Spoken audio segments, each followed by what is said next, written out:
तो 1 जून को जो आइल्स के एग्ज़ाम में टास्क 2 आया था वो हमने अपने ऑफलाइन क्लासेस में जस्ट 2 दिन पहले किया था। तो ये टास्क 2 हमारे जो सैम्पल्स हैं उसमें से रिपीट हुआ है। So let's take a look आपने क्वेश्चन क्या था एंड इसको कैसे करना है फॉर 7 एंड अबव बैंड्स। तो सबसे पहले क्वेश्चन हमारा है, some people think that government should provide assistance to all kinds of artists including painters, musicians and poets. However, others think that this is a waste of money.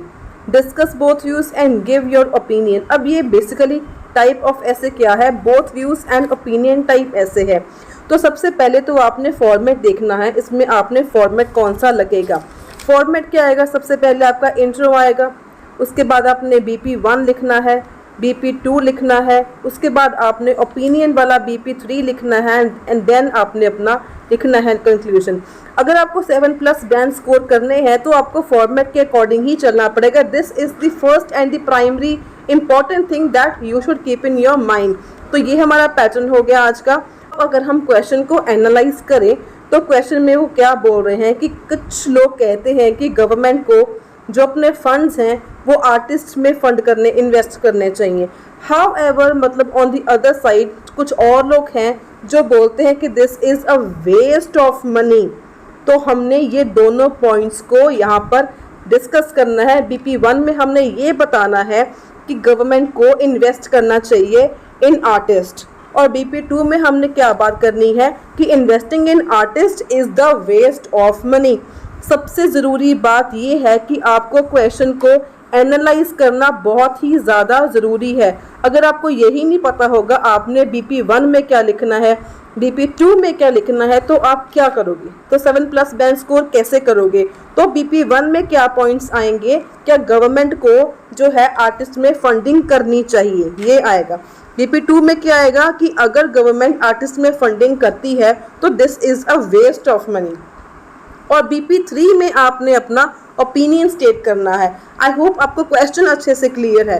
अब ये सबसे पहले हमारे पास आ गया इंट्रोडक्शन आपने कैसे लिखनी है। तो there is a debate about whether government should financially support artist.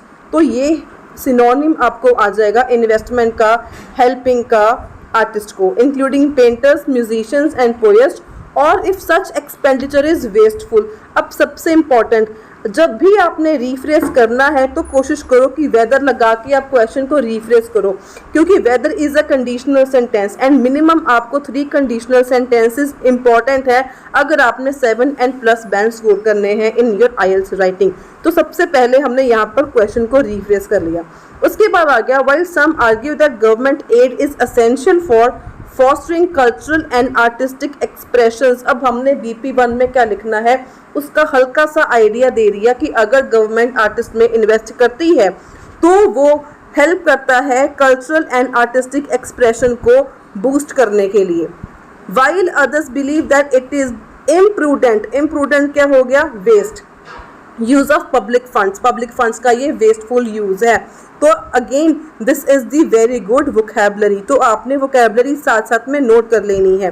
This essay will examine both perspectives before concluding with my viewpoint. So I hope आपको इतना क्लियर है कि आपने इंट्रोडक्शन में कैसे लिखना है और क्या लिखना है। This is the best way to write down your introduction. Now let's move on to the body paragraph 1. So this is the body paragraph 1. थोड़ा सा इसमें हमने छोटा लिखा है क्योंकि हमने 3 BPs बनाए हैं, इसीलिए इसको हमने छोटा रखा है। So those in favour of government support. तो आपने स्टार्टिंग ही ऐसे करनी है कि एग्जामिनर को पता चल जाए कि आप क्या, किसके बारे में आप बात करना चाहते हो। दोज इन फेवर ऑफ, तो यहाँ पे हम व्यू 1 को सपोर्ट कर रहे हैं। Those in favour of government support for artist content that, content again is a good vocabulary, content that such assistance is crucial for cultural and creative development, जो हमने लिखा था इंट्रोडक्शन में। ठीक है, हमने इंट्रोडक्शन में हल्का सा बता दिया था, उसी पॉइंट को हमने यहाँ पर एक्सप्लेन करना है। सो आगे एक और मैंने यूज़ कर दिया इफ़ वाला sentence. If artist receive financial aid then they can focus on their creative endeavours without economical pressure. अगर गवर्नमेंट फंड करती है आर्टिस्ट को तो जो आर्टिस्ट हैं अपने क्रिएटिव एंडेवर्स पर काम कर पाएंगे बिना किसी पैसों की रुकावट के। फॉर एग्जाम्पल यहाँ पे आ गया, government grants have enabled many struggling musicians to produce albums that enrich the cultural landscape. यहाँ पर हमने एक रियलिस्टिक एग्जाम्पल ऐड कर दी, और आपने सर्वे वाली एग्जाम्पल तो बिल्कुल भी कभी भी आपने यूज़ नहीं करनी, राइट। तो आपने रियलिस्टिक एग्जाम्पल लेके चलना है। उसके बाद आ गया, additionally state support can help preserve artistic heritage. अगर जो गवर्नमेंट है फाइनेंशियली सपोर्ट करेगी आर्टिस्ट को तो उससे क्या होगा, कोई भी कंट्री है उसका जो हेरिटेज है, कल्चरल हेरिटेज है, वो कंजर्व रहेगा एंड प्रमोट करेगा diversity in artistic expressions, ensuring various forms of art thrive. ठीक है, तो इसलिए हमने क्या करना है, हमने BP1 में क्या बता दिया, अगर गवर्नमेंट सपोर्ट करती है आर्टिस्टिक को तो उसका क्या क्या फ़ायदा होगा, विद हमने एग्जाम्पल दे दिया यहाँ पे। और यहाँ पर हमने दो चीज़ें जो यूज़ करी हैं, क्या है, पहला हमने फ्रेज के साथ स्टार्टिंग करी, दोज इन फेवर, उसके बाद हमने इफ़ लगा दिया, सेकंड कंडीशनल सेंटेंस, उसके बाद हमने एग्जाम्पल दे दी, to add on to the ideas हमने एक फ्रेज लगा दिया अगेन एडिशनली। अगर आपने इसमें से ध्यान से देखा हो, यहाँ पर हमने हर एक लाइन के आगे मोर ओवर, फर्दर मोर, कुछ हमने ऐसा ऐड नहीं किया, हमने फ्रेज वहीं पर ऐड किए हैं जहाँ पर हमें लगती है कि बहुत ज़्यादा ज़रूरत है, सिर्फ वहीं पर हमने फ्रेजेस ऐड किए हैं। और वोकैबुलरी भी आप देखो कितनी अच्छी हमने यूज़ कर रखी है यहाँ पे। सो आई होप आपको इतना क्लियर है, बहुत ही ईजी है, छोटा है एंड प्रिसाइज है, येट बहुत ही ज़्यादा इम्पैक्टफुल ऐसे है। So moving on to BP2। So BP2 को अब क्या है कि कुछ लोग उसके अगेंस्ट हैं कि गवर्नमेंट को फंड नहीं करना चाहिए आर्टिस्ट को, it is a waste of money. अब हम कुछ लोग जो है इसके अगेंस्ट क्यों हैं कि फंडिंग नहीं करनी चाहिए, अब हमने उसके बारे में लिखना है। तो स्टार्टिंग कैसे कर दी, क्रिटिक्स क्या होता है, जो अगेंस्ट होते हैं, मतलब आपने वर्डिंग की सिलेक्शन ऑफ वर्ड्स जो है, आपकी सिलेक्शन ऑफ वर्ड्स इतनी अच्छी होनी चाहिए ना कि एग्जामिनर आपको 7+ बैंड्स देने में मजबूर ही हो जाए। मतलब selection of words is very very important. Against word भी आप बोल सकते थे, लेकिन हमने यहाँ पर क्रिटिक्स वर्ड यूज़ किया, तो ऐसे वर्ड्स यूज़ करा करो जो आपको बैंड्स इम्प्रूव करने में हेल्प करे, right. Critics argue that government funding for artist is a miss allocation of resources. Miss allocation मतलब पहले क्वेश्चन में क्या था, वेस्टफुल था, क्वेश्चन में वेस्टफुल आपने देखा था, और इंट्रोडक्शन में हमने क्या वर्ड यूज़ किया, इम्प्रूडेंट यूज़ किया। अब BP2 में हमने क्या यूज़ कर दिया, मिस एलोकेशन वर्ड यूज़ कर दिया। तो हमने यहाँ पर वेस्टफुल के 3 सिनोनिम्स हमने यूज़ कर दिए वेस्टफुल के। अब अगर आपको सिनोनिम्स में प्रॉब्लम है तो साथ ही साथ नोट्स बना लेना, क्योंकि अपकमिंग वाली वीडियोस में मेरे को अगर आपको चाहिए कि मैं ऐसे राइटिंग टास्क 2 आपके लिए लेके आती रहूं तो मेरे को कमेंट सेक्शन में yes ma'am task 2, yes task 2 करके कमेंट में ज़रूर कमेंट कर देना। जितने ज़्यादा टास्क 2 की वोट्स होंगी उतने ज़्यादा टास्क 2 के सैम्पल्स आपको एक्सप्लेन किए जाएंगे। तो वैसे तो मेरा आइडिया यही है कि 1 बाय 1 आपको each and every type of ऐसे एक्सप्लेन किया जाए। आज हमने करा था discuss both views with the opinion ऐसे। Let's move on. अब आगे क्या है, critics argue that funding of arts is a misallocation of resources could be better spent on health care. जो रिसोर्सेज वेस्टफुल जो होंगे आर्टिस्ट पर, जो वेस्ट होंगे, उनकी बजाय हम हेल्थ केयर पर, एजुकेशन पर और इंफ्रास्ट्रक्चर पर यूज़ कर सकते हैं। अब इंफ्रास्ट्रक्चर जो है this is a broad term, ये हो जाता है रोड्स बनाना, पब्लिक ट्रांसपोर्टेशन को इम्प्रूव करना, तो ये सारा चीज़ आ जाती है आपकी इंफ्रास्ट्रक्चर में। तो ये हो गया आपका जो फर्स्ट लाइन थी। आपका जो फर्स्ट लाइन है बेसिकली वो आपका मेन आइडिया होना चाहिए कि आप मेन आइडिया कहना क्या चाहते हो। जो गवर्नमेंट के जो पैसा है वो आर्टिस्ट की बजाय कहाँ पर लगाना चाहिए, तो ये था आपका मेन आइडिया। तो हमेशा कोशिश ये करो, अगर आप BP1 लगा रहे हो, शुरू कर रहे हो या 2 शुरू कर रहे हो, तो आप फर्स्ट लाइन आपकी हमेशा मेन आइडिया से ही आपकी शुरुआत होनी चाहिए ना। उसके आगे they claim that if government spends large some on the artist it might neglect essential services. अगर गवर्नमेंट ज़्यादा पैसे आर्ट्स पर इन्वेस्ट करेगी तो ज़रूरी सर्विसेज को वो जो गवर्नमेंट है वो निगलेक्ट हो सकती हैं। फॉर इंस्टेंस, अगेन यहाँ पर एग्जाम्पल आ गई, for instance investing in a new art museum while hospitals are underfunded could lead to public outcry। मतलब ये देखो कितनी ही रियलिस्टिक और अच्छी एग्जांपल यहाँ पर मैंने ऐड करके आपको बताई है कि अगर कोई भी गवर्नमेंट है, अगर वो म्यूजियम में फंड कर रही है बजाय कि कोई हॉस्पिटल है जो अंडर फंडेड है, जिसको डेवलपमेंट करने की और ज़रूरत है, तो इससे क्या होगा, public outcry again a very good vocabulary. और जो पब्लिक आउटक्राई है, two words that naturally go together, these are called collocations. तो कोलोकेशंस का बहुत इंपॉर्टेंट रोल होता है in writing task 1 and in speaking as well, sorry in writing task 2 and in speaking. So ये बहुत अच्छा vocabulary and colocation है।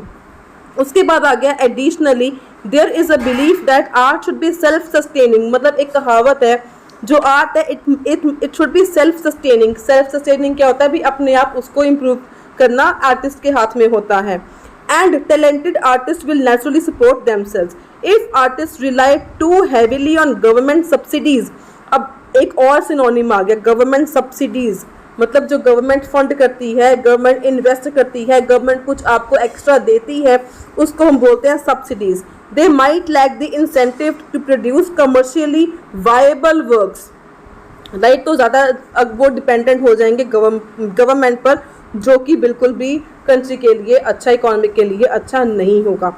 तो this was all about body paragraph 2। तो आप देख सकते हो कितनी वोकेबलरी अच्छी यूज़ करी गई है एंड बहुत ही इजी वे से, सिंपल वे से दिया। क्या किया हमने, सिर्फ अब मेन पॉइंट लिखा, एक्सप्लेन किया, एग्जाम्पल लिखी, एक्सप्लेन किया, दैट्स इट। बहुत ही नाइसली हमने इसको फ्रेम किया। Now let's move on to the body paragraph number 3। सबसे इंपॉर्टेंट है, दैट इज क्या है, हमने अपना ओपिनियन यहाँ पर स्टेट करना है। So now have a look at this opinion paragraph. So जब भी आपने ओपिनियन स्टेट करना है तो आपने हमेशा इन माय ओपिनियन करके ही शुरुआत करनी है, ताकि एग्जामिनर को शो हो जाए कि आपका जो बॉडी पैराग्राफ 3 है उसमें आप अपना ओपिनियन स्टेट कर रहे हो। So this is very very important. So in my opinion, while it is important to support the arts, government assistance should be balanced and targeted। जो गवर्नमेंट की जो सपोर्ट है, असिस्टेंस है, हेल्प है, वो बैलेंस्ड होनी चाहिए एंड टारगेटेड होनी चाहिए। मतलब किस चीज़ की तरफ गवर्नमेंट ने कितना इन्वेस्ट करना है, किस चीज़ को कितनी फंडिंग देनी है, वो बैलेंस्ड एंड टारगेट एक मेंटेन करके रखना चाहिए गवर्नमेंट को, right. If the government provides selective funding based on merit and potential impact, it could ensure that public money is used efficiently। अगर गवर्नमेंट अपने जो फंड्स है वो सिलेक्टिव मेथड्स के ऊपर बेस करके वो करेगी, तो पब्लिक की जो मनी है वो बहुत इफिशिएंटली यूज़ होगी। मतलब इन शॉर्ट क्या हो गया, बैलेंस्ड एंड टारगेटेड फंडिंग, इसका मेन हमने आइडिया चूज कर लिया। So again selection of words is very important. अगर आपको 7 एंड अबव बैंड्स चाहिए, सिलेक्शन ऑफ वर्ड्स एंड सबसे इंपॉर्टेंट बात, जो आपके आंसर्स हैं, answer should be relevant to the question. आपने क्वेश्चन के बाहर नहीं जाना, तो आपने ये वाला ऐसे ऐसे इस तरीके से करना था। कंक्लूजन में हमने क्या कर दिया, in conclusion while government assistance can nurture artist talent and cultural richness, it must be managed prudently। अब हमने बी इंट्रो में किया था इम्प्रूडेंटली, यहाँ पर आ गया प्रूडेंटली मतलब wisely.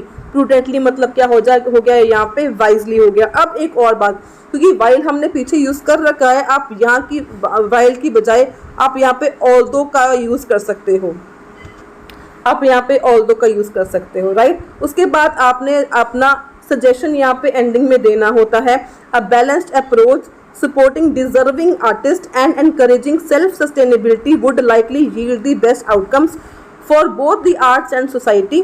This ensures cultural sector flourishes without compromising critical public expenditure। जो कल्चरल है वो भी फ्लरिश हो और जो पब्लिक का एक्सपेंडिचर है उसका यूज़ जो है वो वाइज यूज़ हो। ये हमारा ओपिनियन है इस ऐसे को लेकर। सो दिस इज़ हाउ आपने कितनी अच्छी यहाँ पे वोकैबलरी भी यूज़ की हुई है, कोलोकेशंस भी यूज़ कर रखी हैं, एंड यहाँ पर मैंने 4 types of conditional sentences use करे हैं इस ऐसे में।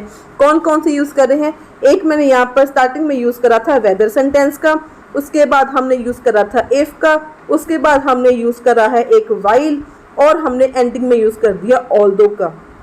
सो these all are conditional sentences. आपने कंडीशनल सेंटेंसेस भी यूज़ कर लिए यहाँ पे, और आपने वोकेबलरी भी काफ़ी अच्छी यूज़ की है, प्लस आपने वोकेबलरी के साथ कोलोकेशंस भी यूज़ करके रखी हुई हैं। तो एग्जामिनर को मौका ही नहीं मिलेगा कि आपको 7 से कम बैंड्स दे। और सबसे इम्पॉर्टेंट बात, जो आपका टास्क था वो सारा क्या था, रेलेवेंट टू द क्वेश्चन था।